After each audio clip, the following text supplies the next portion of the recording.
पावन अपनी हाथों पे कृष्णाय वासुदेवाय हरिये परमात्मने नाथ क्लेश नाशाय गोविंदाय नमो नमः गोविंदाय नमो वसुदेव सुतम देवम कंसानूरमर्दनम देवकी परमानंदम कृष्ण वंदे जगत गुरु कृष्ण वंदे श्री कृष्णा शरणं मम श्री कृष्णा शरणं मम श्री कृष्णा शरणं।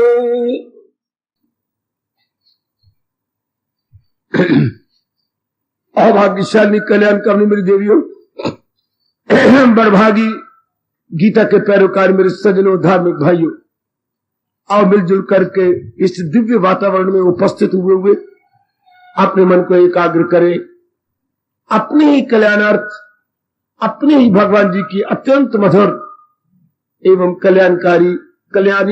कल्याणकारिणी वाणी में जोड़ दे इस एकाग्र मन को। महाराज जी अपनी दिव्य प्रेरणा देते हुए कल से एक नया प्रसंग जारी करवा चुके हैं। 3 प्रकार का तप 17वें अध्याय के अनुसार हम पहले शारीरिक तप के बारे में विचार विमर्श कर रहे हैं, फिर हम लेंगे वाचिक तप और अंतिम में होगा मानसिक तप। अब इस तप के बारे में जी विचार करेंगे। सुनिए, आप एकाग्र हो जाओ, बिल्कुल शांत, बिल्कुल आनंदित नवची और सुखी को आप विचार करेंगे। थोड़ा सा हमने विचार किया, शारीरिक तप का अभिप्राय यही गए, थोड़ा सा जरा हम दोहरा लें। अधिकतम लाभ उठाना, शरीर का अधिकतम लाभ, उसी को ही हम लोग बड़ा सियाना मानते हैं। जो किसी चीज का ज्यादा लाभ उठाए, इसीलिए तो दुनिया में अर्थशास्त्र चला है, इकोनॉमिक्स। अगर मेरी बेटी ने या किसी ने पढ़ी हो तो आप थोड़ी सी चैप्टर इकोनॉमिक्स के जरूर पढ़िएगा, बुद्धि को नई नई बातें मिल जाती हैं। चाणक्य ने सबसे पहले अर्थशास्त्र लिखा, दुनिया में सबसे पहले लिखने वाले में उसका नाम है कौटिल्य अर्थशास्त्र। चाणक्य जी की सूझबूझ बड़ी दूर की है, जो चंद्रगुप्त मौर्य के प्रधानमंत्री कहलाए। उसमें अर्थशास्त्र शुरू का सार क्या है? थोड़े से ज्यादा, मिनिमम मैक्सिमम का सवाल है, न्यूनतम से अधिकतम। लो, इसी से अर्थशास्त्र चल पड़ा। इकोनॉमिक्स जिसे आप बोलते हैं इंग्लिश में, वो यहीं से तो चलता है। मेरे सज्जनों में पढ़े लिखे मेरे भाइयों, न्यूनतम आपके पास रुपया है, अधिकतम लाभ कैसे उठाया जाए? बहुत अच्छे। न्यूनतम आपके पास समय है, and you want to it in the utility maximum. How we are getting happiness, maximum happiness. इसकी युक्ति है, तरीकी है, जो अनुभवियों ने हमें बताए। समय न्यूनतम, अर्थ यानी धन न्यूनतम, तो इसका अधिकतम लाभ। अनुभवियों के अनमोल अनुभव का हमें लाभ उठाना चाहिए। हम उन्हीं के पद चिन्हों पर दौड़ते ही भागते हुए अपना जन्म सफल कर रहे गए। बड़ी लियाकत है मेरी देवी, बड़ी लियाकत है, बड़ी बुद्धिमत्ता है। हमारा भारत और भारत की सभ्यता और संस्कृति इसको बुद्धिमत्ता का बड़ा भारी प्रमाण मानती है। क्या? अधिकतम लाभ उठाया जाए, जो कुछ भी हमारे पास है। जैसे अपने माता जी है, अधिकतम लाभ उठाओ, पिताजी अधिकतम लाभ उठाओ। और तो ये प्रकृति का नियम भी है, जिससे अधिकतम उठाओगे उसको अधिकतम दोगे भी सही। गिविंग एंड टेकिंग का ये बड़ा कमाल का नियम है। ये नहीं कि हम भैया से अधिकतम लाभ उठाए तो भैया को अधिकतम लाभ देना भी होगा, वरना ये संसार चल ही नहीं सकता अगर सारे हम यूं हाथ करते जाए, यूं उठाऊंगा मैं, ये उठाऊंगा नहीं। प्रकृति का नियम है, यूं उठाओ, यूं देना ही पड़ेगा, ये उठाओ, वरना दुनिया नहीं चल सकती। मैंने अभी भी कहा, गिविंग और टेकिंग का सवाल है। लो और दो, देना ही पड़ेगा आपको। नियम अटल। अगर ये हमें वृक्ष देख लीजिए, ऑक्सीजन दे रही है, प्राणवायु दे रही है। तो हम सारे के सारे जो वायु हमारे से निकलती है वो कार्बन डाइऑक्साइड अपान है, वो हम इनको दे रही है। आप जिधर भी नजर मारेंगे देने लेना हर तरफ चल रहा है, एवरीवेयर। तभी ये सृष्टि चल रही है। तो अब भगवान जी ने हमें काया दी, और काया कैसी दी? जिसके दिन मुकर्रर कर दिए, जिसको हम निश्चित आयु बोलते हैं। मेरे सज्जनों, ओ मेरी कल्याणकामी देवियों, निश्चित आयु, allotted period of life, allotted period of life, इसी को हम कहते हैं आयु। ये रत्ती बड़े न मासा घटे। ध्यान देना, इस बात को अपने मन में बिठा लो। जो प्रभु ने हमें निश्चित आयु दी है वो जरा बढ़ाई नहीं जा सकती, घटाई नहीं जा सकती, ये निश्चित है। इसी को दूसरी अपने हिंदू शब्दों में बोलते हैं प्रारब्ध। पहले बनी प्रारब्ध, पाछी बना शरीर। प्रारब्ध में केवल आयु ही नहीं है बल्कि निश्चित धन भी है। केवल आयु और निश्चित धन ही नहीं, जिन जिन के साथ हमारा मेल मिलाप होना है वो भी है। जितनी विद्या हमने लेनी है वो भी है। इस शरीर को जो कुछ मिलना है उसको भगवान ने हमारे अपने संस्कारों और कर्मों वश निश्चित कर दिया। इसी को अंग्रेजों ने अपने प्रोवर्ब में ले लिया, allotted can never be blotted. जो चीज अलॉट हो गई उसको कोई मिटा नहीं सकता। Allotted can never be blotted, बिल्कुल हमारी नकल है। अच्छा, इसको उर्दू वालों ने अपने में परो लिया। पेशानी पे जो लिखा हो वो मिटाया नहीं जाता, हाथों की लकीरों को हटाया नहीं जाता। पेशानी बोलते हैं ललाट। जो हमारे ललाट पे लिखा, किसी की मजाल नहीं कि कोई रंदा लेके ललाट की लकीरों को मिटा डाले और हाथों की लकीरों को हटा डाले, नहीं, पूर्व निश्चित। अच्छा, ये तो अपने मन में हमेशा के लिए बिठा के निश्चिंत हो जाओ। जैसे हमारी पर्वत बन चुकी। अब हमारी लियाकत किसमें है? उम्र नहीं बढ़ा सकती, हम घटा भी नहीं सकते। तो बाबा यहां पर एक सवाल उठता है, जो आत्महत्या करती है निश्चित है, उनकी आयु खत्म है, बहाना बन रहा है। जो आम लोग बोलती है वो अपनी मूर्खता का परिचय देकर भगवान को नाराज करती है, ये अकाल मृत्यु मर गया। आज तक एक भी व्यक्ति अकाल नहीं मरा। अकाल का मतलब अनटाइमली, अभी समय नहीं आया था मर। हाय, कितना भारी भगवान के ऊपर इल्जाम है ये कहना कि उसका समय नहीं था। अकाल, अभी तो टाइम नहीं था। नहीं, टाइम था और ये बहाना बनना था। और उसकी जीवनी में लिखा हुआ है, अगर मेरे गुरुदेव जी की आप जीवनी पढ़े, स्वामी रामतीर्थ महाराज जी की, पहले लिख दिया गया था जल में मां समाधि लेंगे है और इतनी आयु में लेंगे। और जब जन्मे थे तो उसी दिन ब्राह्मण ने बताया ये मां पर भारी है। मां 4-5-10 दिनों बाद शी छोड़ गई। ये बिल्कुल हिसाब की तरह निश्चित होता है। अर्थमेटिक में जैसे फार्मूला होते हैं और अब फार्मूला को लेकर हम बड़े बड़े सवाल निकाल लिया करते थे, ये भी जो ज्योतिष विद्या है बिल्कुल अर्थमेटिक की तरह है, अलजेब्रा की तरह नहीं। अरे भाई नहीं, ज्योमेट्री की तरह नहीं, अर्थमेटिक की तरह। ये बिल्कुल निश्चित है। इन्हें सब मेरी देवियां, मेरे सज्जन पुरुष सदा के लिए अपने मन में रख ले। जो कुछ इस शरीर को मिलना है वो निश्चित है, उसकी चिंता न करो। फिर हमारा काम, हमारा कर्तव्य, अगर धन निश्चित है, जिससे मिलना मेरे और आपके साथ वो निश्चित है, आयु निश्चित है, जो चीज इस शरीर को मिलनी है वो निश्चित है, फिर हमारा कर्तव्य क्या रह गया? पुरुषार्थ करना। उतावले बच्चे बोल देती है फिर पुरुषार्थ क्यों करें अगर निश्चित है तो? नहीं, पुरुषार्थ करना भी तो निश्चित है। बनाया है जो तेरी फितरत ने धर्म, ये आपके भगवान कह रहे हैं, ये आपकी गीता कह रही है, ये अटल प्रकृति के नियम कह रही है। बनाया है जो तेरी फितरत ने धर्म, कराएगी फितरत वही तुझसे कर्म। According to that impression we are all bound to do this way, to do that way. लाख हमारा अहंकार हमें तंग कर, मैं नहीं करूंगा अर्जुन की तरह, लेकिन भगवान ने कहा तुझे लाख रोके फरेबी ख्याल, करेगा तू नाचार कुंती। ये करना ही पड़ेगा, ये तो होगा ही, क्योंकि संस्कार जो हमारे हैं। अच्छा, संस्कार जीव को मजबूर कर देती है। एक एक बात अपने धर्म की जो अनुभवियों ने बता दी, लाभ उठा ले। जैसे पिताजी के धन का आप औलाद लाभ उठाती है, उनके मकान का लाभ उठाती हो, उनके धन का लाभ उठाती है, माँ जी के पके भोजन का लाभ उठाती है। हाँ, इसी तरह महापुरुषों के तप के आधार पर मिले हुए ज्ञान का मैं और आप लाभ उठाए।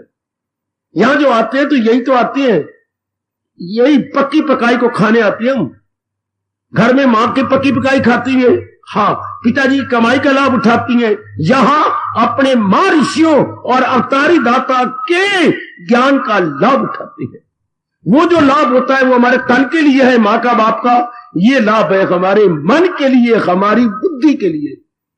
सुनो मेरे भारत के नौनिहालों, भारत की कल्याण कामनी मेरी धार्मिक देवियों, ये भी एक अनमोल कमाई है जो धन से नहीं प्राप्त होती है। ये ज्ञान की कमाई जो धन से नहीं, किसी जंग से नहीं, बल्कि अपनी श्रद्धा और शुभ संस्कारों से प्राप्त होती है। ये जो मैं आपको गीता जी का ज्ञान दे रहा हूं, ये हमारी मन बुद्धि के लिए है। हा, जब तक पूरे के शुभ संस्कार नहीं जागते तब तक इधर मन भी तो नहीं लगता, इसको हम महत्ता भी नहीं देते। अच्छा, इसलिए मन में बिठाई और मैं आगे बढ़ जाऊं। ये पुरुषार्थी जो मेरे बच्चे अटैक करते हैं मेरे जैसों पर, तो फिर आप पुरुषार्थ क्यों करेंगे? पुरुषार्थ करना भी तो आपके कर्तव्य में है, वो आप करोगे। आप ला कर मैं नहीं करूंगा, अंदर चिड़चिड़ाहट उठेगी, अंदर कामना वासना उठेंगी, हलचल मचा देंगी आपको, और आप मजबूर हो जाए करने पर। जैसे शौच आता तो मैं नहीं शौच करूंगा, ये बात बनेगी नहीं बाबा, फिर दर्द होती जोर की, पेशाब आए, आप 5 मिनट कर लो, आपके अंदर नीचे दर्द शुरू हो जाएगी, भाग के जाओगे बाथरूम में। हाँ, जैसे ये हम नहीं रोक सकते मल मूत्र, इसी तरह वो मन का मल है, कामना वासना इच्छा ममता, ये तन का मल और मूत्र, और वो मन का मल है कामना वासना। You are bound to do likewise. अच्छा, we are all bound. This no question of optional कि मेरी मर्जी पर है, नहीं, ये अनिवार्य है, ऑप्शनल नहीं है। समझो पढ़ी लिखी बेटी हो, वैसे कॉलेजों के हमारे वक्त कोई इंग्लिश क्या थी, कंपल्सरी थी, हिसाब कंपल्सरी था। इसी तरह प्रारब्ध के अनुसार कर्म करना कंपल्सरी है, ऑप्शनल नहीं कि मेरी इच्छा पर है मैं करूँ ना करूं, नहीं, वो मुझे मजबूर, क्योंकि मेरे अंदर चोटलाहट उठेगी। आपको अब मैं रोटी नहीं खाऊंगा, ये हो ही नहीं सकता। क्यों? शरीर अन्नमय कोश है, जरूर अन्न खाएगा, आपको पागल कर देगा, आपका हैरान कर देगा, नींद नहीं आएगी, चला नहीं जाएगा, चक्कर आने लग जाएंगे, बेहोश होकर गिर जाओगे। ये हमारे शरीर का जरूरी अंश है। इतना कहता हुआ और आप में विश्वास दिलाता हुआ आगे बढ़ूंगा। हमारी अब लियाकत क्या है? अधिकतम लाभ उठाना इस शरीर का, अधिकतम लाभ। ये अब आपकी लियाकत, आपकी विजडम है, आपकी दूरदर्शिता है मेरे बेटे, और वो भी अनुभवियों का अनुभव लेना है। उन्हें हमें बता रखा है, भगवान ने इधर हमें दे दिया, समझा दिया कैसे अधिकतम लाभ उठाया जाए। यही 17वें अध्याय का 14वां श्लोक मां बाप की तरह हमारी सेवा कर रहा। जिस शरीर ने अपने दिल पूरे करके खाक में मिल जाना है, बिल्कुल राख हो जाएगा, कोई अंग भी दिखाई नहीं देगा। शुरू में भी कोई इसके अंग नहीं था, पिताजी का खून, पिताजी का खून से तो ये शरीर बना है, उसमें कोई अंग नहीं थे। तो प्रकृति का नियम है, जो चीज जिस तरह आदि में हो अंत में हुई हो जाती है। अब देखिए आम का वृक्ष शुरू में गुठली होती है, फैलता फैलता कितना एक विशाल वृक्ष का सूरत ले लेता, आखिर में फिर वही गुठली आपको आम दे गया, चुसा गया, रस दे गया। फलों में राजा मानते हैं आम को, फूलों में राजा गुलाब और फलों में राजा आम। आखिर में फिर गुठली आ गई, इतना विशाल वृक्ष भी हो गया। कईयों को उसने मौज दी, कई पक्षियों को, कई राही को छाया दी, और कईयों को अपना रस दिया आम का। आखिर में फिर गुठली। प्रकृति का नियम ही यही है, जो चीज आदि में होती है अपना काम पूरा करने के बाद अंत में फिर वही रूप ले लेती है। शुरू में शरीर कुछ नहीं था, पिताजी का खून से तो बना, आखिर में क्या गया, फिर वही राख, फिर भी कुछ नहीं, कोई अंग नहीं इसका। Every part of the body will go with gone, every part. ये तो रब ने अपनी सृष्टि चलाने के लिए नाना प्रकार के आंतरिक और बाह्य वाला जिसे इंटरनल और एक्सटर्नल नाना प्रकार के अंग बना डाले और हम काम ले रहे हैं। लेकिन ये याद रखिए कि इन अंगों ने चला जाना है। जितने बाहर के 10 अंग है और अंदर के 4 अंग है, बुद्धि मन चित्त अहंकार, ये 14 भगवान जी ने हमें दिए हैं। अब मेरी और आपकी लियाकत क्या है? ज्यादा धन कमाना, वो तो उतना ही कमाओगे जितना आपके मुकद्दर में है। इसका अधिकतम लाभ उठाना जिससे लोक पर लोक बन जाए। याद रखो मेरे सजनों, मेरी देवियों, एकाग्रता पूर्वक सुन लो। आहा, कमले आदमी जिनकी बुद्धि कम है वो कहा करती है जिनके घर दाने और कमले भी सियाने हैं, जिनके घर में जो है वो है धन पदार्थ काफी है, अगर वो यल्ले लाल कुल्ले भी है तो भी दुनिया उनका सियाना कहती है। आहा आहा नहीं। और भी दादाजी सुनते थे, दूध पुत जिसके घर में है उसके घर में तो रिद्धि सिद्धि आ गई। दूध भी वो पुत भी हो। लेकिन मैं दादाजी के चरणों में प्रणाम करता हूं, कहूंगा ये भी गलत है।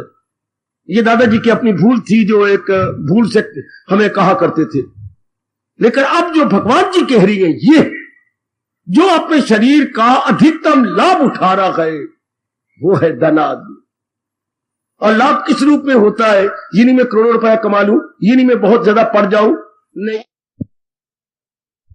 ये नहीं कि मेरे 5-6 बच्चे हो जाए, इसमें कोई लाभ नहीं। लाभ ये है जिससे मेरा लोक बने, मेरा परलोक बने। नहीं तो भगवान, और वो कैसे बनेगा? भगवान के उपदेश से। अगर भगवान के उपदेश से ना बनता तो भगवान कभी भी गर्मा गर्म चेतावनी गीता जी में ना देते, ये दुनिया है उसकी, वो दोनों जहां से मारा जाएगा। अर्जुन कौन? जो भगवान के उपदेश को अपने जीवन का अंग नहीं बनाएगा। सुनो नेक जीवो, सुनो, कान खोल खोल के सुनो। आती बार जरा कान में तीला मार के मैल निकाल के आया करो। एक एक शब्द आपके कानों में से जाता हुआ मन में बैठ जाए।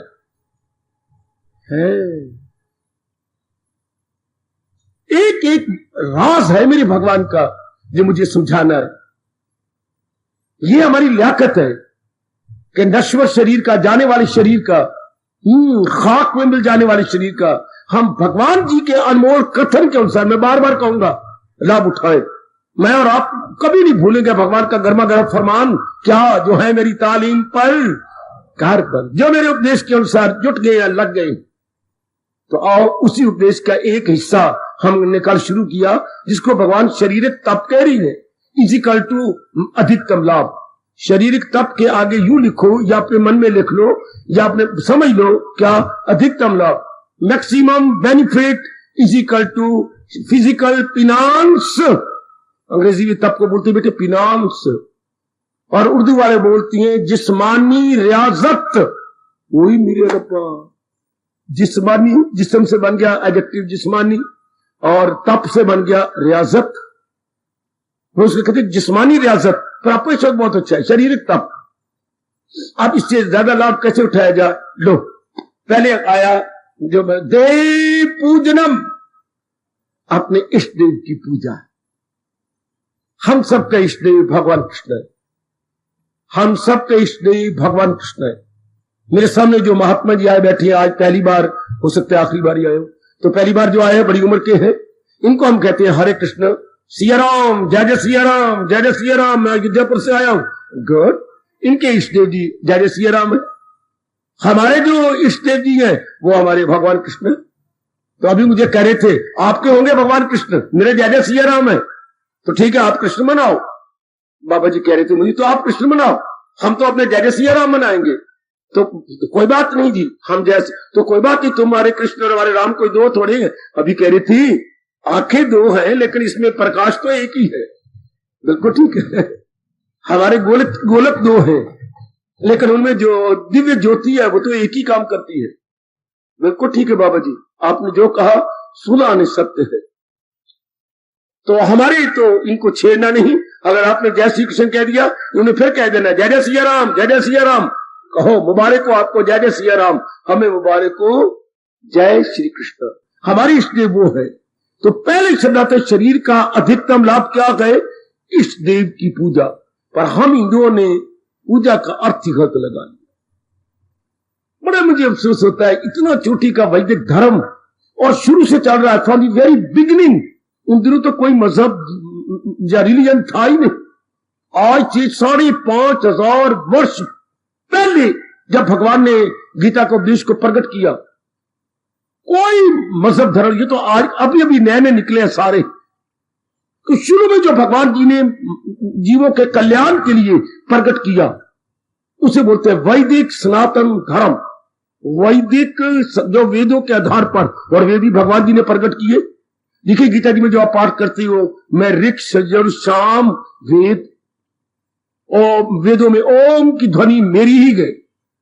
ठीक है, तो अब पूजा का मतलब हमने कहा मूर्ति बना ली, बड़ी अच्छी बात, मूर्ति बना करके हमने उसकी पूजा कर ली, बस गलत नहीं, भगवान इसको मानते। मूर्ति व्यास जी ने पावन मूर्ति इसलिए बनाई थी, मेरे देवियों ध्यान से सुन लो मेरे सज्जनों, और खासकर जितने भी आजकल के जवान बैठेंगे, मूर्ति का मतलब क्या? संबल। संबल का मतलब क्या? प्रतीक। प्रतीक, प्रतीक क्या होता है? कोई भी ऐसी चीज, सुनिए, और मेरी बेटी में आजकल का प्रचारक हूं, आजकल का भगवान का भक्त हूं, कोई भी ऐसी चीज, हाँ, जिसको देखने से अच्छा भगवान याद आए, ये प्रतीक है। आहा, ये महर्षि वेदव्यास जी का प्रतीक है। इसको हम प्रतीक, क्योंकि याद आए, उनकी याद आए, तो फिर हमारे एक शब्द बन गया स्मारक। व्यास जी का स्मारक, मेमोरियल, अंग्रेजी बोल दिया, मेमोरी से क्या बन जाएगा बेटे? शब्द तो मेमोरी है ना, मेमोरी से क्या बनता है? मेमोरियल, जो व्यास जी की उपदेश और गुणों को याद करवाए। अपनी भाषा में शब्द तो स्मरण है, तो स्मरण से क्या बन जाता है? नाउन, स्मारक। हाय क्या स्मरण हो गया क्रिया, वर्ब, तो उसका नाउन बन गया स्मारक, याद करवाने वाला। ये हमें याद करवाते हैं। तो महाराज जी के जो उसको जो प्रतीक होता है उसको हम विग्रह भी बोलते हैं, पावन विग्रह। तो जब हम महाराज अपने इष्टदेव जी का पावन विग्रह देखते हैं, पावन, उनकी शिक्षा, इन्होंने ये कहा, इन्होंने ये बताया। घर में हमारे दादी चले गए, अब भी उनका अगर एक लार्ज फोटो नजर आता है, प्रणाम करते हैं। क्यों? उनका लाड, उनका प्यार। और अपने हमें देख करके फौरन जेब में हाथ डालते थे, पुत्र मेरे पास इसमें 5 रुपए है, पुत्र तू ले ले, दादाजी मेरे पास तो है, पुत्र कमला पुत्र ले लेना। अच्छा, जैसे आप, तो हम याद आते आप भी, कभी 5 रुपए दे देना, कोई और चीज देना, कोई मस्तक को चूम लेना, कभी अपने बगल में, तो अब भी वो तो चले गए, पर जब उनका चित्र देखती हैं, उनकी सारी ये ममता भरी क्रियाएं याद आ जाती है कि नहीं? हाय हाय, मुझे क्षमा करना मेरी देवियों, कईयों के पतिदेव शरीर छोड़ गए, तो घर में इतना लार्ज चित्र लगा हुआ है, अभी मेरी बेटियां उनको देख कर प्रणाम करती हैं। आपने हमें सुख देने की पूरी कोशिश की, भगवान आपका कल्याण करे। ये चित्र को प्रणाम कर रहे हो? नहीं, चित्र तो प्रतीक है, स्मारक है। क्या स्मरण करवाता है? जो उन्होंने आपकी बेवकूफी, ईसाइयों की बेवकूफी, वो नहीं समझ सकते, हम समझ सकते हैं। हम मूर्ति पूजक नहीं है, हम गुण पूजक है, हम शिक्षा पूजक है। पर उन्होंने की पता जिन्ना ला के ना डिठिए, उन्होंने को पूछो जिन्ना ला के प्रभु वाली प्रिय जग नालू मिट्टी थे, जहान नालू मिट्टी, उन्होंने के पता। वो समझते ये बहुत, हिंदू लोग जो बहुत प्रस्ती करते हैं, बहुत, मैंने जैसे मुर्दा को बोलते बुटी बुत, उन नलायकों को क्या पता ईसाइयों को, मुसलमानों को। हम बहुत प्रस्ती नहीं करते, हम तो है ज्ञान प्रस्ती करती हैं, गुण प्रस्ती, उनको क्या पता। विवेकानंद ने उनको कहा था, जब उन्होंने, उनके राजा ने कहा क्या आप तो हिंदू में ये कमजोरी जो आप मूर्ति पूजा करते हैं। बिल्कुल ठीक, जिस कमरे बैठे थे उसमें बादशाह का चित्र लगा, बाप के चित्र लगा, उतारिए, साफ किया। हाँ, जो कुछ मैं कहूंगा आप कहेंगे, जरूर आप महात्मा मानूंगा। अपनी जुत्ती से अपने बाप फोटो को,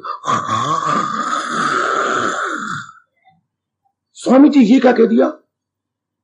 क्यों मैं अपनी जुत्ती से अपने पिताजी को मारूं? देख लो आपकी कौम कितनी, शब्द यही निकला, कितनी डैम फूल है। मेरी कौम मुस्लिम, हाँ कैसे? अभी आपने कहा मैं अपने बाप को जुत्ती मारूं, तो जब हम मूर्ति लगाते हैं तो अपना पिता नहीं देखते इसके अंदर। हाय, आज मुझे पता लगा स्वामी जी को लिपट गया चरणों में, बगल में, कि जैसे आप अपनी आपको तो कागज का टुकड़ा ही तो है।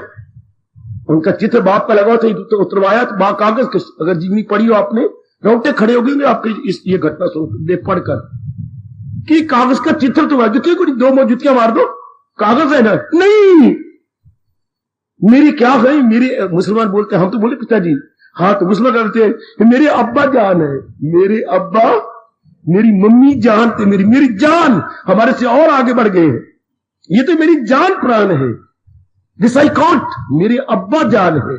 तो हम भी ये देखती हैं क्या, जब भी मूर्ति आती है मेरे इष्टदेव जान है, इसी में डियरेस्ट एंड चीपेस्ट एंड जो है एवरीथिंग। आज मुझे पता लगा, तो हम तो कोई पत्थर नहीं देखते उसके अंदर, पत्थर तो वो देखता है जिसकी श्रद्धा नहीं, जो श्रद्धालु नहीं है। हम तो भगवान की शिक्षा को देखते हैं, जब भी भगवान के प्रतीक को देखते हैं क्यों प्रणाम करते हैं, पत्थर को देखकर। उस हमारी नजर में पत्थर होता है, मेरे इष्टदेव होते, मेरे इष्टदेव आपको प्रणाम हो। वो नलायक है जिनको पता नहीं हो, मेरे पढ़े लिखे मॉडर्न ओ यंगस्टर्स, हम तो उनके इंटरनल जाते हैं, कभी भी हम पत्थर नहीं देखते। पत्थर तो वो नलायक देखते हैं जिनको श्रद्धा नहीं। हम देखते हैं यहां पर, शाबाश शाबाश शाबाश। जब आप लोग पाकिस्तान से इधर आए तो उनकी अखबारों में छपा, हिंदुओं अपने भगवान को तो मंदिरों से निकाल के ले जाओ। इधर से जवाब दिया, उसी उनकी अखबार पर ये आया, इनकी अखबार पर इन्होंने ये लिखा, क्या है मुसलमानों, हम पत्थर छोड़ा है, सिर मार मार के अपना सिर तोड़ लो। जो भगवान थे वो तो हम अपने मनों में, अपने अंतःकरण में, अपनी श्रद्धा में छुपा के हम हिंदुस्तान में ले आए। वो तुम्हारे लिए पत्थर है, सिर मारो। हम तुम्हारे लिए पत्थर छोड़ आए हैं, भगवान तो अपनी श्रद्धा का हम हिंदुस्तान में। क्या गजब का जवाब, क्या लाजवाब है। भगवान तो हम अपनी श्रद्धा का, प्रेम का, शिक्षा का हिंदुस्तान में लाए हैं, तुम्हारे लिए पत्थर छोड़ आए हैं, मारो सिर, और सिर की पट्टियां करवाओ, टांके लगाओ। टू यू इट इज पत्थर, जो हमारे इष्ट देव है वो हम लेके आ गए हैं। हाय कितनी सुंदर। हम पत्थर थोड़ा देखते हैं, ये तो एक स्मारक है। बेटे बार बार पढ़ लिखो बच्चों को, जिस लाइक मेमोरियल, ये आपका कॉलेज है कैंट में, गांधी मेमोरियल कॉलेज। क्या गांधी जी की कुर्बानी को याद करवाने वाला कॉलेज। हाय गांधी मेमोरियल कॉलेज, ये जीएमएन काले बोलते हो, जीएम का मतलब क्या होता है? Gandhi Memorial, GMC Gandhi Memorial College. Gandhi ji के क्या, गांधी जी की कुर्बानी को याद करवाने वाला। जब से वो देश भगत बने उससे लेकर अपने आखिरी समय की महाकुर्बानी देने तक अपने कुर्बानी करते रहे, कुर्बान हर रूप में, as much as that very gentleman did, करते रहे। उसकी याद करवाने वाला कॉलेज। या हम उनके जो है बनाते हैं, बड़े सुंदर स्मारक बनाते हैं, तो उनकी हमारे स्मारक है, अपने महर्षि वेदव्यास जी का स्मारक। हाँ, तो शरीर का मैक्सिमम लाभ क्या है? अपने इष्ट देव की पूजा करना। क्या मतलब? ना भूलना मेरी देवियों, ना भूलना। क्या? उनकी शिक्षा को अपनाना। जब हमें याद आती है उनकी शिक्षा, जैसे पिताजी के चित्र को देखती है तो मत्था टेकती है। पिताजी ये तो जब चित्र देखते हैं काका तो रुके कहते, पिताजी आपने कहा था सिरगढ़ नहीं पीना, मैं बिल्कुल नहीं पी रहा। आपने कहा था शराब की बोतल को, जब से आपने बोतल चढ़वाई है पिताजी मैं बिल्कुल नहीं पी रहा। जो भी और कस्में आपने दिलवाई थी कि बच्चे थे बात हो गए, बस मैं बिल्कुल नहीं करता, मैं किसी के साथ नहीं लड़ता। आपने बहन का हाथ मेरे हाथ में जाती बार पकड़ा दिया था, पुत्र मैं तो जा रहा हूं पर अपनी बहन कर शादी पिताजी मैंने कर दी है। आप जहां भी हो पिताजी आप खुश रहो और मेरा श्रद्धा से भरा हुआ प्रणाम ले लो। तो इस समय बच्चा कागज देख रहा है, इस समय पिताजी के उपदेश को याद करके प्रेम के अश्रु बहा रहा है। Here lies the main point, oh gentlemen। आप जो अपने कागज से मेरे बच्चे नमस्कार करने लगा, ये ऊपर रख करके बटवे से निकाली और फोटो निकल आई, हो ये फोटो बाबा जी कुछ और न समझना, मेरी घरवाली की है। अब वो कागज सिंह बाबा गलती में ले अभी की पत्नी क्या होते फोटो नहीं फिर रहा है, बाबा ये तो मेरी घरवाली की है, तो घरवाली के साथ बड़ा प्यार होगा। हाँ वो बाहर ही निकल आई कमली फोटो, हालांकि बेचारे ने निकालनी और थी, वो निकल आई है तो बाहर आ गई, तो फिर क्यों रखता है? क्या उसका प्रेम याद रहे? पर है ये बड़े घाटी वाली बात, बहुत घाटी वाली बात। अब इसको मन को डाइवर्ट करना था भगवान की ओर। खैर मेरे कहने का मतलब, तो हम फोटो को नहीं देखते, उनके गुणों को देखते हैं, और जब गुणों को देखते हैं तो उनकी शिक्षा याद आ जाती है। बेटी याद रखना, गुणों से उनकी शिक्षा, if you see the qualities then there would be preaching. Quality से प्रीचिंग, या ये भी ठीक है, प्रीचिंग से क्वालिटीज, कोई दो बातें नहीं है, one and the same thing. See the qualities and preaching you will be reminded, and see the preaching and qualities will be reminded. ये अन्योन्याश्रित है। अब आप समझ गए? तो आप जो हमारे हिंदुओं में गलती हो रही है उसको हम दूर कर ले। हम सिर्फ प्रणाम करके दंडवत प्रणाम नहीं, बल्कि साथ ये भी ये है इष्ट देव का आदर, क्या उनको ओबे करना। मैं बहुत लाभ उठा रहा हूं गुरुदेव के फरमान का, रिस्पेक्ट मीन्स टू ओबे। जब हम पावन मूर्ति का अगर आदर करते हैं, ओबे करें जो उन्होंने कहा, जो उन्हें उपदेश दिया। मैं वही करवा रहा हूं, खुद वही कर रहा हूं, आपको भगवान से ताकत भी दिलवा रहा हूं कि हम जो उन्होंने कहा है, एड़ी चोटी का जोर मारो, मेरे भगवान साक्षी है, सिर्फ इतनी बात पक्का करवाने के लिए जो है मेरी तालीम पर कारबन। महाराज जी के उपदेश को अपनी बुद्धि में, अपने मन में और अपने डेली लाइफ में उतारना, यह है इष्ट देव की पूजा। वो पूजा नहीं वैसे मत्था टेक सका और मनमानी कर ली। ये तो भगवान कहते हैं परा गंदा दिल है, वो मक्कार है। वो मेरी नजरों में अर्जुन मक्कार है, जो मुझे आदर तो देता है पर मेरे अनुसार अपना जीवन नहीं बनाता। धूल हटा देना अपने मन में से, हटा देना मेरे जैसे, इसलिए भेजे जाती हैं कि जवानों के अंदर गलतियां फैलती जा रही है, misunderstanding prevailing prevailing prevailing, and that must be removed as early as possible. तभी तो हमारी डेवलपमेंट होगी, तो हमारी थ्योरी ऑफ एवोल्यूशन तभी तो आगे बढ़ेगी, वरना थ्योरी ऑफ एवोल्यूशन वही रुकी पड़ी है। सिर्फ शरीर का विकास हो जाने में ही हम एवोल्यूशन नहीं होता। शरीर का तो विकास हो गया, कभी हम मां के पेट में थे, कभी मां की गोद में थे, कभी आंगन में थे, कभी पालने में थे, विकास होता गया। कभी हम स्कूल गोइंग चैप बने, हाँ देखिए, पहले शिशु, फिर हम बालिक, फिर किशोर, फिर युवक, फिर आगे प्रौढ़ावस्था, ये सारे शरीर के विकास तो हो गए। लेकिन एक चीज जो रुकी पड़ी है वो क्या है? बुद्धि का विकास नहीं हो रहा, मन का विकास नहीं हो रहा। क्यों? हम भगवान के ज्ञान के अनुसार नहीं जुट रहे। इसलिए बुजुर्ग होते हैं बच्चों की तरह, विकास ही नहीं किया। कई बुजुर्ग माताएं होती हैं बच्चों की तरह, बिल्कुल बुजुर्ग माताएं, छोटी बात पे लड़ाई होंगी, बुद्धि का विकास नहीं, मन का विकास नहीं।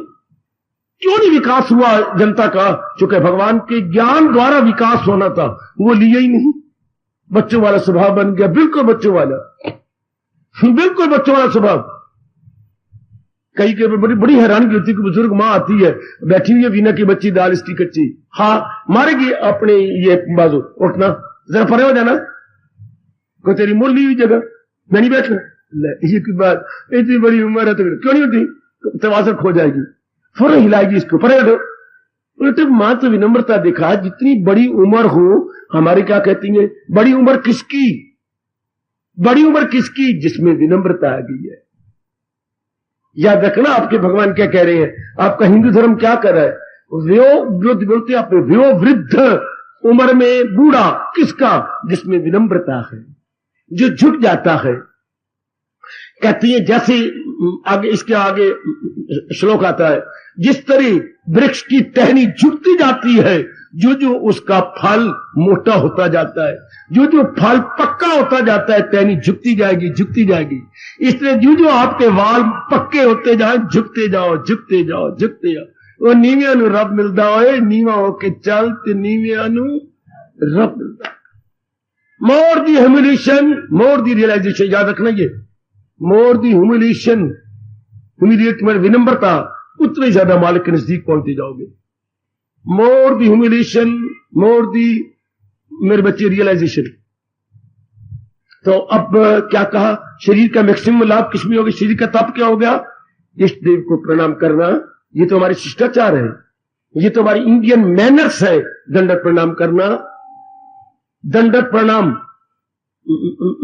अपने अहंकार को मारना। दंडवत प्रणाम इसलिए व्यास जी ने लिखा है कि मैं बुद्धि से भी आपका, मन से भी आपका, तन से भी आपका। पूछा करो मेरे जैसे कि हमारे केवल हिंदुओं में दंडवत प्रणाम है और किसी मजहब में, धर्म में नहीं। ये इनकी दूरदर्शिता है कि जब जीव डंडे की तरह, दंडवत, डंडे की तरह प्रणाम करेगा तो तीनों झुकेंगे, बुद्धि भी और छाती के ऊपर ये हमारा मन और ये हमारा तन धरती पर झुके। इसका मतलब बुद्धि में ज्ञान आपका, निर्णय आपका, मन में विचार आपके, तन द्वारा कर्म भी आपके। तो इंसान क्या हो गया, दंडवत प्रणाम करने से ये फीलिंग पैदा हो गई, मन वचन कर्म से मैं आपका, मन वचन कर्म से मैं आपका। यही स्वामी जी से पूछा गया था अमेरिका में। वो अपने दंडवत प्रणाम को अंग्रेजी बोलते हैं प्रोस्ट्रेशन। बेटी prostration, why this prostration in India? ओ स्वामी जी, ये उनका प्रश्न था, ये दंडवत प्रणाम क्यों होता है आपके देश के अंदर? तो उन्होंने जवाब दिया, कितना सुंदर जवाब, आप भी लाभ उठाए कि एक कुबड़ा आदमी को यहां आता है वो आपको अच्छा लगेगा, या एक बिल्कुल सीधा व्यक्ति चल के आए वो अच्छा लगेगा? ताड़ियां लगी हाल के अंदर। स्वामी जी ये तो कोई पूछने वाली बात नहीं, जो बिल्कुल सीधा चल के आएगा वो अच्छा लगेगा, और जो कुबड़ा होगा अष्टवक्र की तरह यूं चलेगा इधर इधर इधर, तो वो गंदा लगता है, डजंट लुक नाइस। हाँ, तो स्वामी जी ने इस तरह कहा, आपको ट्रायंगल अच्छी लगेगी या स्ट्रेट लाइन अच्छी लगेगी? नहीं स्वामी जी, स्ट्रेट लाइन अच्छी होती है, ट्रायंगल तक क्रूकेड होती है। क्रूकेड, क्रूकेड अंग्रेजी शब्द बच्ची, क्या चालसाज आदमी, धूर्त, धूर्त को हमारे शब्द है धूर्त, अंदर से कुछ हो और बाहर से कुछ प्रकट करे, कहते ये बड़ा धूर्त है, ये बड़ा 420 करता है। तो धूर्त अच्छा ही लगता है, स्ट्रेट लाइन जो होती है बिल्कुल सीधी लाइन अच्छी लगती है। तो स्वामी जी ने कहा दंडवत प्रणाम क्या है? जो आदमी अपनी क्रूकड़नेस, अपनी धूर्ता को, अपनी गड़बड़ को हटा के सीधा हो जाए, दंडवत प्रणाम यही है कि दाता मैं अब आपके बाद सीधा हो गया। क्या? जैसे मेरी बुद्धि में इरादा, तो इसको बोलते हैं हेड, सीधी होगी मेरे हेड, सीधी। आजकल के जमाने में समझाया गया तो कितना अच्छी बात है, कितने शरीर का बेस्ट लाभ उठा लिया गया। सीधा, तो तीनों एच स्ट्रेट लाइन में, अंग्रेजी का एच होता है बेटे, अगर हम बोलते हैं जी, जी के बाद एच आता है, तो ये स्ट्रेट लाइन होगी, सीधी लाइन। इसके शुरू में भी लिखो एच, हाँ, इसके सेंटर में लिखिए एच, इसके आखिरी कोने पे लिखिए एच। ये 3 एच हो गए अंग्रेजी के। पहले एच का मतलब हेड, बीच के एच का मतलब हार्ट, और लास्ट एड का मतलब hand. High, head, heart, hand. मेरे बुद्धि में शुभ इरादा, शुभ विचार मेरे मन में, शुभ कर्म मेरे अंग से। तो दंडवत प्रणाम का मतलब है दाता मेरे में टेढ़ापना दूर हुआ, अब मैं दुराचारी नहीं रहूंगा, बल्कि अपने इन तीनों को सीधा करके सदाचारी बन गया। यह है दंडवत प्रणाम का अर्थ। खूब समझ लिया उन विदेश वालों ने। तो वह मशहूर है ये स्वामी जी का उपदेश, 3H in straight line, 3H in straight line. आजकल यूं समझ लो मेरे प्रोस्ट्रेशन का मतलब क्या? मतलब शुभ इरादा, शुभ विचार, शुभ कर्म। आदमी विनम्र हो गया। हाँ, तो आप महाराज जी के आगे दंडवत प्रणाम किया जी, आप उनके विनम्र होकर उनके उपदेश को अपनाएंगे, विनम्र होकर उनके उपदेश को अपनाएंगे। आंकड़ा हुआ आदमी कभी नहीं अपना सकता, जिनमें ईगो है, अहमपना है, खुदी है, वो कभी भी विनम्रता नहीं दिखाएगा और कभी भी नहीं अपना सकता भगवान को। वही अपनाएगा जो सतोगुणी है।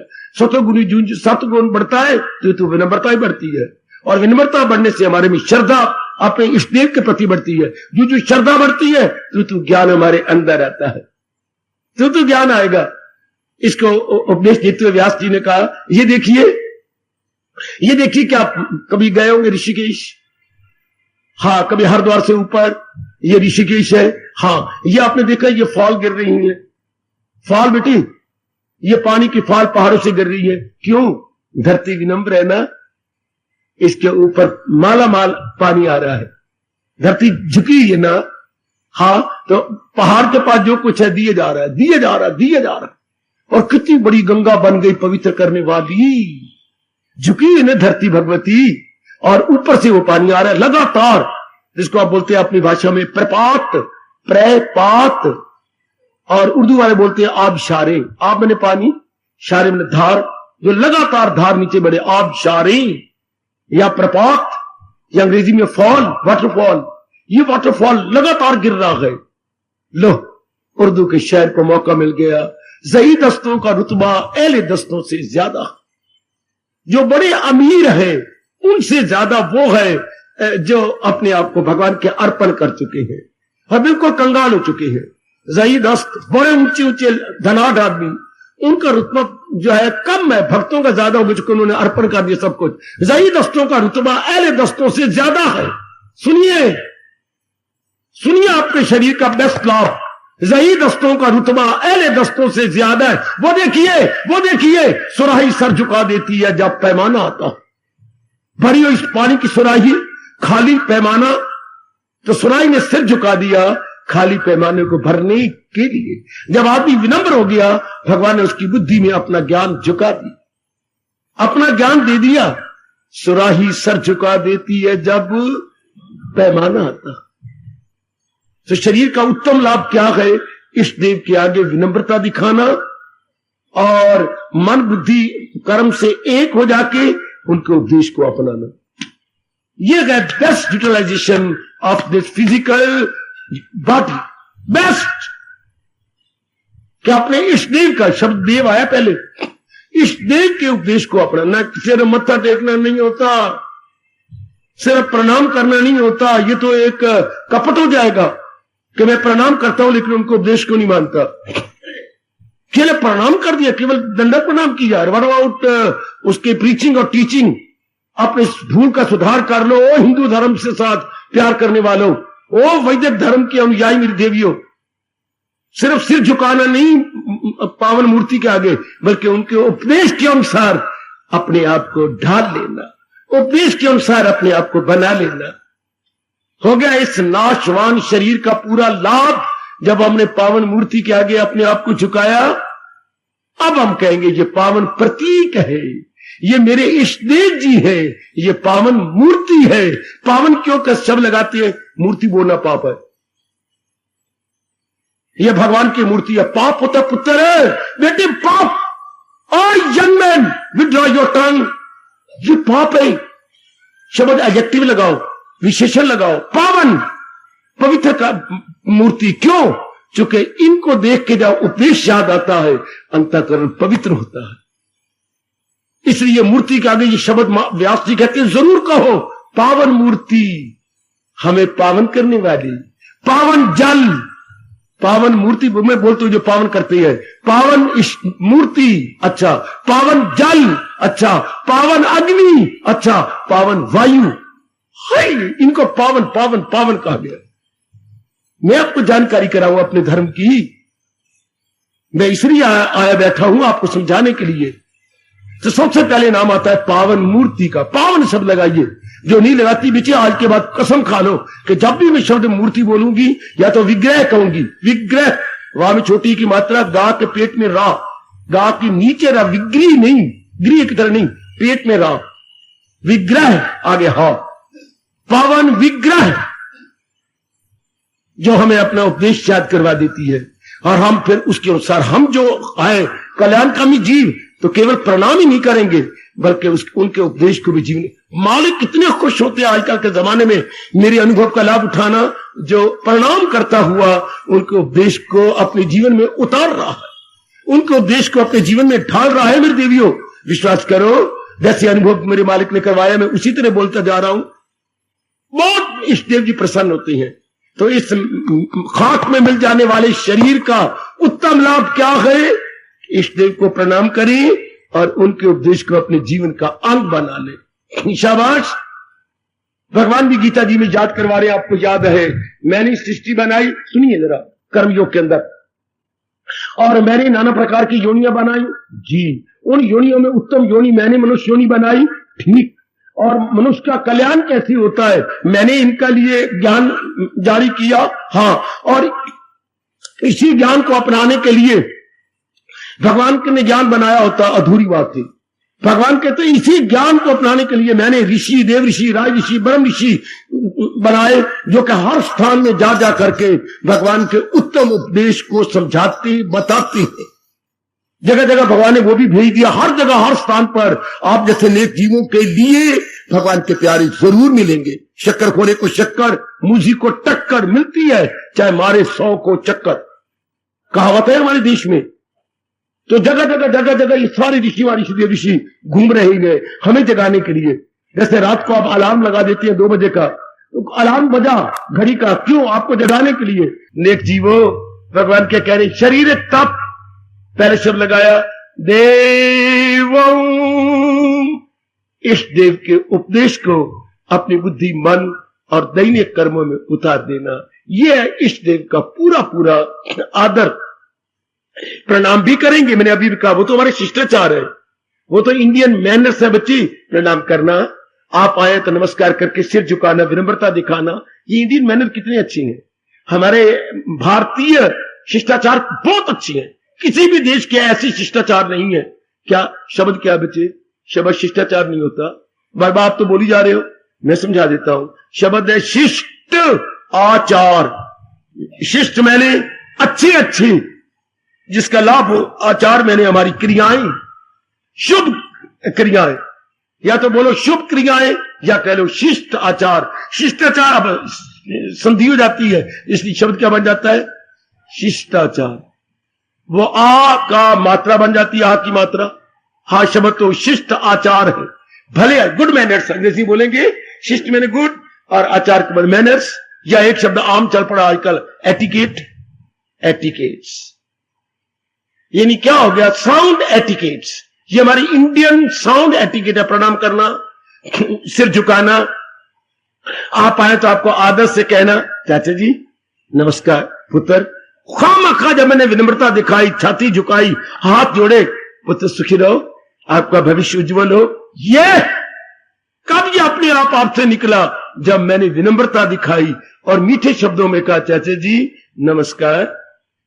इस तरह जब भगवान के सामने हम शिष्टाचार होती है और उनको उपदेश को अपनाती है, तो क्या भगवान नहीं कहती होंगी क्या बच्चा तेरा कल्याण हो जाए? भगवान ये नहीं कहते तुम्हारा भविष्य उज्जवल हो, भगवान कहते हैं तुम्हारा कल्याण हो। तो कल्याण में सब कुछ आ गया। आवागमन से छुट्टी, सदा रहने वाली शांति। कल्याण का अर्थ ये होता है बच्चे, मैंने कई बार आपको कहा, सदा रहने वाली शांति, हाँ, आवागमन से छुट्टी, हाँ, 3 प्रकार के दुखों से छुटकारा, आदि व्याधि उपाधि से, इजिकल टू 1 वर्ल्ड, कल्याण। समझे मेरे बच्चे, कल्याण में 3 अर्थ होते हैं। जैसे हम कहें ये सुनता ही नहीं, ये सुनता ही नहीं, तो कहेंगे आप पढ़े हुए नहीं क्या? अगर कोई आपसे बार बार कहनी नहीं हर्षो, हाँ ये तो सुनती नहीं, 2-3 बार तू पढ़ी हुई नहीं, क्यों मैं बीए हूं, तो बोल कैसे रही है? बुद्धू है तू, मैं कैसे बुद्धू? तू बार बार क्यों कहते? मैं सच कह रही हूं, ये सुनती नहीं, तो क्यों नहीं कह देती ये बैरी है? हाँ, एक शब्द बोल दे, ये सुनती ही नहीं, ये सुनते बड़े बैरी है वो, ये तो बोलती ही नहीं, ये कहना कितनी बेवकूफी है, ये गूंगी है। इस तरह उसका कल्याण हो गया। इसका 3 अर्थ निकल गए। सदा रहने वाली शांति ले गया, आवागमन छुट्टी कर गया, 3 प्रकार के दुखों से छूट गया, इजिकल टू कल्याण। मैंने 100 पैसे हर्ष को दे दिए, कितनी बेवकूफी है बार बार कहना 100 पैसे दे दिए, मैंने रुपया हर्ष को दे दिया, ल एक शब्द हो गया ना। इस तरह यही कल्याण का ही अर्थ है। जब हम कहते हैं उसका कल्याण हो गया, अब आवागमन के चक्कर भी नहीं आएगा, हमेशा रहने वाली शांति भगवान से पा गया, दुखों में मुब्तला नहीं होगा। कौन? जो है मेरी तालीम पर कर। पहले शब्द नहीं हमें जकड़ लिया। यह है मिट्टी में मिल जाने वाले इस शरीर का पूरा पूरा लाभ, इष्ट देव की पूजा। अब इसको कहेंगे दे इष्ट देव की पूजा। यह है सही रूप में पूजा, न कि प्रणाम कर दिया, आरती थाली ले ली हाथ में। ये तो हमारी शिष्टाचार है। समझे मेरी बेटी? जैसे मैंने आपको प्रणाम किया, इसका मतलब यह कि मेरे मन में आपका आदर है, मेरे मन में आपका प्यार है। 2 शब्द, आदर है, प्यार है। जब हमने एक दूसरे को प्रणाम किया, हंस के प्रणाम किया, आदर है, प्यार है। इसलिए जब भगवान को हमने प्रणाम किया तो भगवान के प्रति हमारी श्रद्धा है, भगवान के प्रति हमारा दिव्य प्रेम है। बाकियों के लिए प्यार होता है, भगवान के प्रति, इष्ट देव के प्रति हमारा दिव्य प्रेम होता है। ये एक सामान्य प्यार है। बाबा इसमें क्या फर्क होता है? भगवान के प्रति दिव्य प्रेम और बाकियों के प्रति प्यार, इसमें अंतर क्या है? ये सामान्य प्यार है, क्यों? इसमें स्वार्थ है।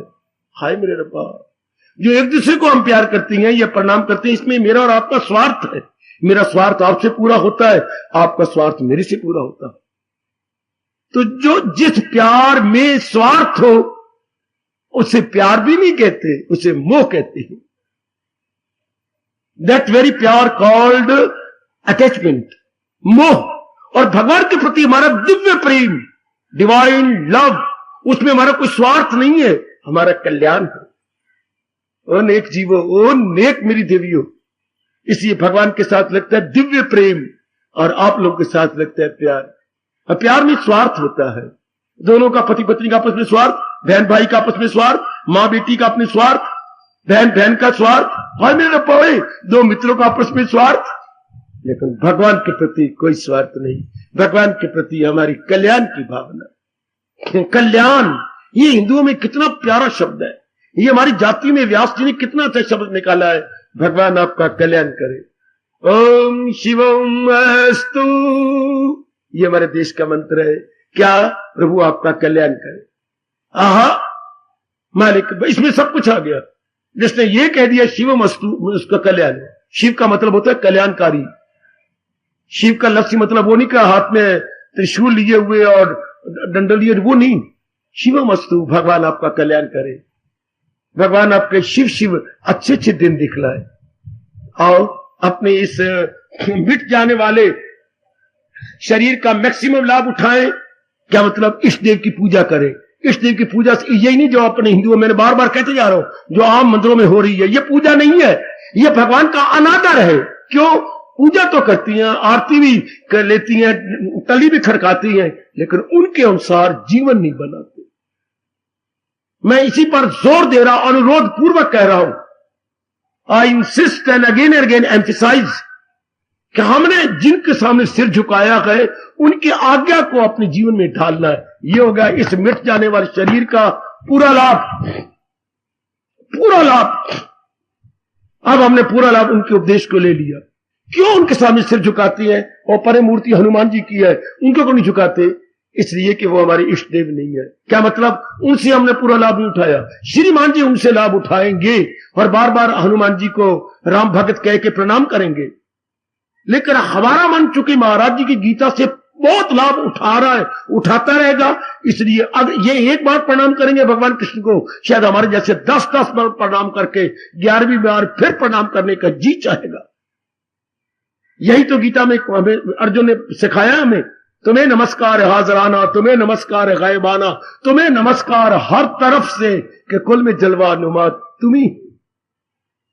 ये क्यों प्रणाम हो रहा है? भगवान के गुणों को देखकर, भगवान के उपदेश को इतना जो आपने सुना कि हम 1000 भी जन्म हो गए हमारे, हम भगवान को नहीं छोड़ सकते। इतने गहरे हमने उतार लिए भगवान के उपदेश को सुनकर कि बहुत बड़ा लाभ है। इंसान तो बनता भी इंसान तब है जब उनके उपदेश को अपने जीवन का ढंग अंग बनाए, अपने उनके उपदेश को अपने अंदर ढाल ले, ये तब समझेगा कि मैंने पूरा लाभ उठा लिया। ये मैं बार बार जोर दे रहा हूं, जब से प्रचारक बना हूं और जब से भगवान का प्यारा बन के आपके बीच बीच में आया हूं, तो आपको बार बार कह रहा हूं कि महाराज जी के लाभ उठाएं, अर्थात जो उन्होंने उपदेश दिया वो हमारी बुद्धि में आ जाए, मन में आ जाए, रोज के कर्मों में उतर आए। तब भगवान ने क्या कहा? फिर भगवान ने ये नहीं कहा मैं तेरा आलिंगन करूं, ये नहीं, ये कोई और कह सकता, पिताजी कह सकते हैं या कोई और रिश्तेदार कह सकता है। मैं तेरा मस्तक चूम लूं, ये मां कह सकती थी। मैं तुझे बाजू में ले लूं, ये हमारे दादाजी कहा करते थे। दादी कुछ और पत्नी क्या बोलती थी, ये उनके अपने अपने शब्द है। भगवान क्या कहती है? वही गाय मेरा भक्त है। कितने इसमें शब्द है। सामी प्रिया, 12वां अध्याय, सामी प्रिया, वो मुझे बहुत ही प्यारा है।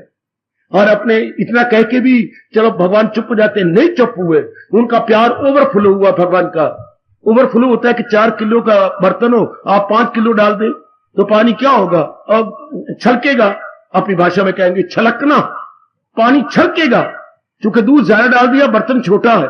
तो भगवान का प्यार आपके लिए छलक रहा है। जब उपदेश को अपनाते तो क्या कहते हैं, कभी मुझसे मुंह मोड़ सकता नहीं, कभी मैं उसे छोड़ सकता नहीं। ये देखिए भगवान का प्यार ओवरफ्लो किया, छलक में उठने लगा। मैं अपने प्यारे भक्त को नहीं छोड़ सकता। हाँ, या एक जगह और जाकर के भगवान ने कहा, सुन रख अर्जुन, और बातें भूल जा रहा है, लेकिन ये बात कभी ना भूलना, मेरे भक्त का कभी नाश नहीं होता। ना में भक्ता प्रणश्यति, ना में भक्ता प्रणश्यति। मेरे भक्त का कभी नाश नहीं होगा, वो उन्नति करता जाएगा और मेरी जात में समा जाएगा। हो गया शरीर का पूरा लाभ किसमें? नालायक दुनिया कि धन में ज्यादा कमा लूं, अपने पुत्रों के लिए छोड़ जाऊं, अपनी बिल्डिंग बना जाऊं, अपने ये तो करें, आपके लिए तो कोई लाभ ना हुआ। मैं जो है बीमा करवाए हो बाबा, मैंने 1 लाख रुपए का बीमा, आपको तो कोई लाभ, तो और किसको? आपको कोई लाभ नहीं। आप मर जाओगे, सड़ जाओगे, 13वां आपका हो जाएगा, तो आपकी औलाद को लाभ होगा बीमे का, आपको क्या लाभ? बैठे वो भाई जिन्होंने कहा फिर मेरा लाभ क्या हुआ भगवान के उपदेश को अपनाने में? उसी दिन से मेरे भाई ये कह रहे हैं, बाबा मैंने बीमा करवा रखा है, तो मेरे मुंह से निकला आपको क्या लाभ है? क्यों? मैंने 1 लाख का बीमा करवाया, तो आप मर जाएंगे, 13वां हो जाएगा आपका, तो लाभ तो वो उठाएंगे, वो जाएंगे भागेंगे बीमे वाले के पास, हमारे पिताजी 1 लाख रुपया दे, तो लाभ कौन उठाएगा? पत्नी और बच्चे। और आपको लाभ, तो फिर आप बीमा करवाओ, मैं बीमा कहां करवाऊं? और सत्संग में आया करो, ये आपको लाभ हुआ। ये जो आप सत्संग में आती हैं, ये आप अपना लोक परलोक बना रही हैं, ये आप बीमा करवा रही हैं। किसका? मन का, बुद्धि का और भविष्य की खुशी का। दुनिया वाले ये बीमा करवाते हैं, वो तो पत्नी को लाभ होगा ना, बच्चों को लाभ होगा। अब ये जो हम बीमा करवा रहे हैं भगवान के चरणों में, ये हमें लाभ होगा, और जब तक जिंदा रहेंगे समाज को भी लाभ होगा। ये है सही रूप में बीमा। शाबाश शाबाश शाबाश। और इसकी जो हर 3 महीने के बाद आपको देने पड़ती है, उसको आप क्या शब्द बोलती है? इंस्टॉल नहीं होता,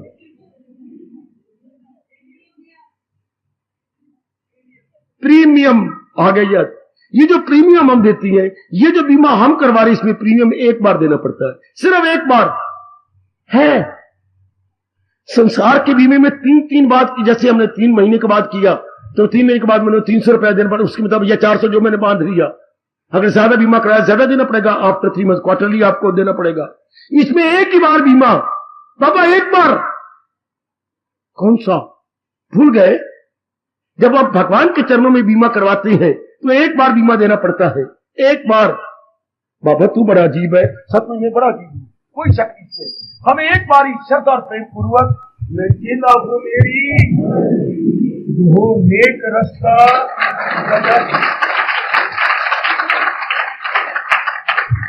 केवल 1 बार भगवान के सिर चरणों में अपने आप को सदा के लिए झुकाना पड़ता है।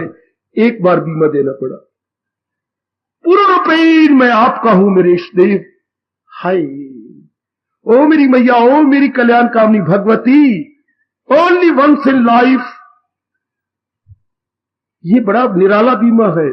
1 बार ही मैं चेला हूं, मेरी मदद कीजिए, जो नेक रास्ता बता दीजिए। संसार के बीमा को तो हर क्वार्टरली आपको देना पड़ेगा। ये बीमा ओनली वंस इन लाइफ, श्रद्धा और प्रेम पूर्वक भगवान के चरणों में अपने आप को झुका देना। शाबाश, अपने आप को दे देना, उन्हीं का बन जाना। शाबाश, ये बीमा कितना अच्छा है। और आप कोई कपटी छली नहीं है। इतने मुद्दत से 45 सालों से कई आ रहे हैं, 45 साल से इतना लंबा सत्संग आप सुन रहे हैं गीता जी का। वह 1 बार 45 साल में कोई 45 बार आपको बीमा देना पड़ा है, केवल 1 बार। मैं सदैव आपका हूं मेरे इष्टदेव, मैं तो आप ही का हूं। ये हो गया इस नष्ट होने वाले शरीर का अधिकतम लाभ, या मैक्सिमम यूटिलिटी, मैक्सिमम बेनिफिट। इसको शरीर का, मैं शुरू किया अभी, इसको शरीर का तप कहते हैं। कितना लाभ होगा इसी पहले से। अभी तो भगवान विस्तार कर ही रहे हैं और हम सुनते जाएंगे। मैं कहता हूं ये पहले ही अपना लिया जाए, शरीर का तप पूरा हो गया। The very first quality, the very first divine quality अगर इसको हम एवरीडे लाइफ में ट्रांसलेट कर ले पूरा हो गया, बिल्कुल पूरा। आओ आरती उतारने से पहले अपने इस बीमो को फिर अपने मन को याद करवा के भगवान के प्रति अपना प्रेम और श्रद्धा और बढ़ा ले। क्या रखता रहता हूं और आपको भी याद करवाता रहता हूं बड़ी श्रद्धा और प्रेम पूर्वक।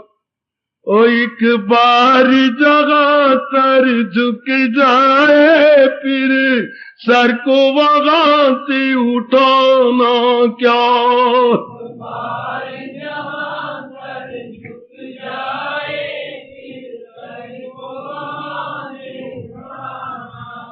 ओ एक बार जगह सर झुक जाए, फिर सर को वहां से उठाना क्या। बड़े प्रेम से एक बार जगह सर झुक जाए, फिर सर को वहां से उठाना क्या। इष्टदेव इष्टदेव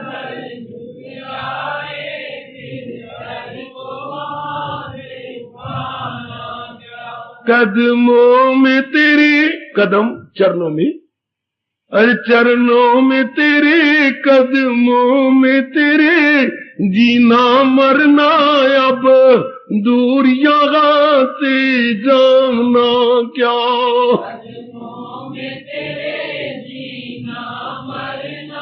हाय हाय एक बार जगह सर झुक जाए, फिर सर को वहां से उठाना क्या।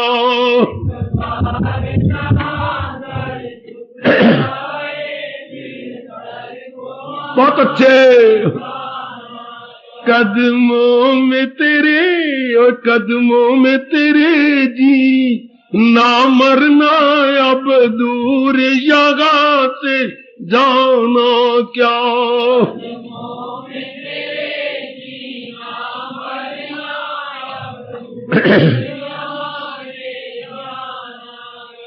दिल भी तेरा जा भी तेरी, हर श्वास अमानत है तेरी। हाय हाय बहुत अच्छे।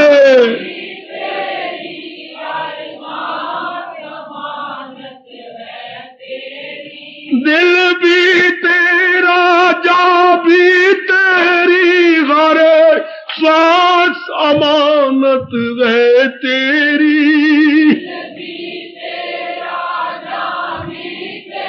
आओ शामिल हो जाओ।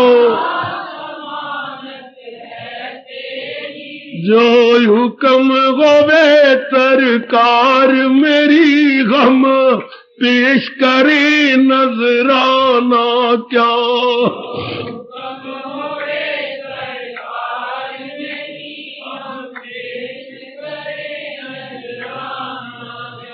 एक बार जगह सर झुक जाए, फिर सर को वहां से उठाना क्या।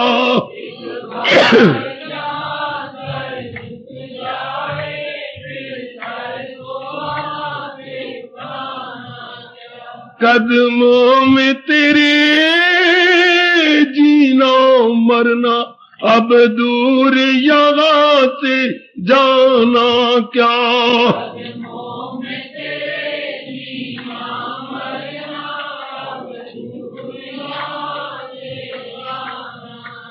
जो प्यार में तेरे मिल जाए,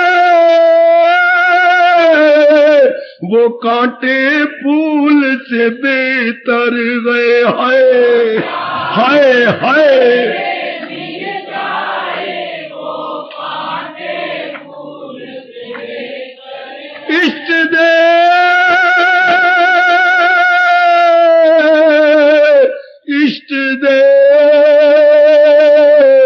इष्ट देव जो प्यार में तेरे मिल जाए, वो कांटे फूल से बेहतर गए। हाय तेरा प्यार जो मेरे साथ गए तो फिर गुलशन क्या वीराना क्या है। बहुत अच्छे, बहुत अच्छे। प्रभु जब आपका दिव्य प्रेम मेरे मन में है तो मेरे लिए बाग क्या और मेरे लिए सुनसान क्या। गुलशन कहते हैं बेटे बाग को, भरे सुंदर सुंदर जगह क्या और सुनसान बियाबान मेरे लिए बराबर, जब तेरा दिव्य प्रेम मेरे मन में आ गया। तेरा प्यार जो मेरे तेरे प्यार में जो भी मिल जाए वो काटे फूल से बेहतर है।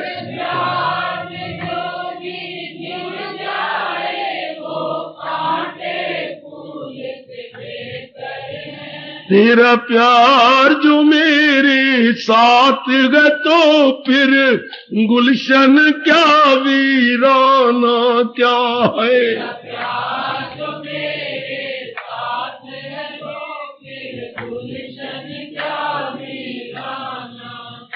एक बार जहाँ सर झुक जाए फिर सर को वहां से उठाना क्या। जय हो मालिक, जय हो। और कदमों में तेरे जीना मरना अब दूर यहाँ से जाना क्या।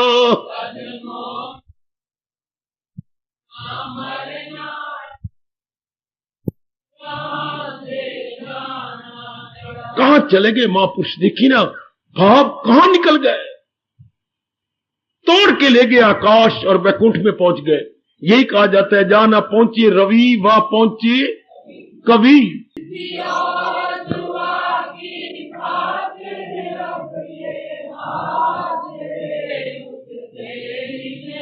किसी और दुआ की खातिर अब ये हाथ मेरे उठते ही नहीं।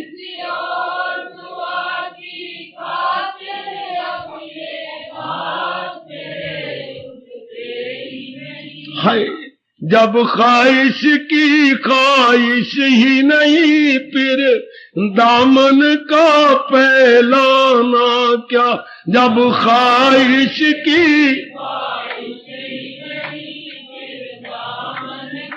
हाय हाय ओ मेरे मालिक जी ओए, जब ख्वाहिश की ख्वाहिश ही नहीं फिर दामन का फैलाना क्या।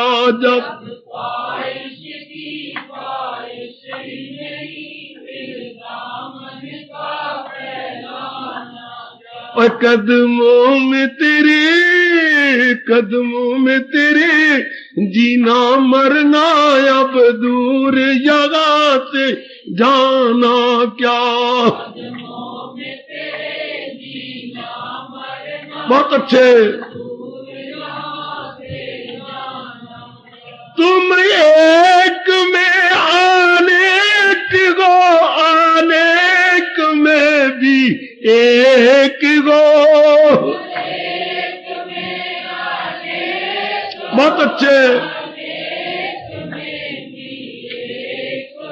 तुम एक में अनेक गो, अनेक में भी एक हो।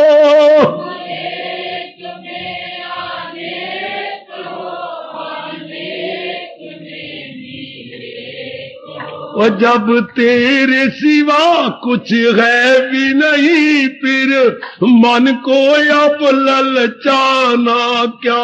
जब तेरे सिवा कुछ है ओ मेरे मालिक जी ओए, जब तेरे सिवा कुछ है ही नहीं फिर मन को अब ललचाना क्या। जब तेरे सिवा कुछ है ही नहीं फिर मन को अब एक बार जहाँ एक बार जहाँ एक बार जहाँ सर झुक जाए फिर सर को वहां से उठाना क्या। जाओ जाओ स्टेप जाओ। और कदमों में तेरे जीना मरना अब दूर यहाँ से जाना क्या।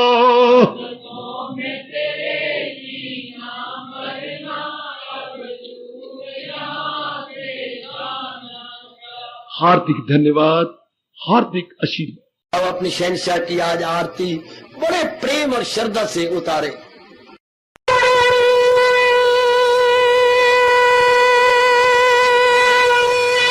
ओम जय जगदीश जय हरे स्वामी जय दीनानाथ हरे भगत दास जनों के अवगुण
भवन्तु सुखिनः सर्वे सन्तु निरामयाः सर्वे भद्राणि पश्यन्तु मा कश्चित् दुःखात् भवेत्।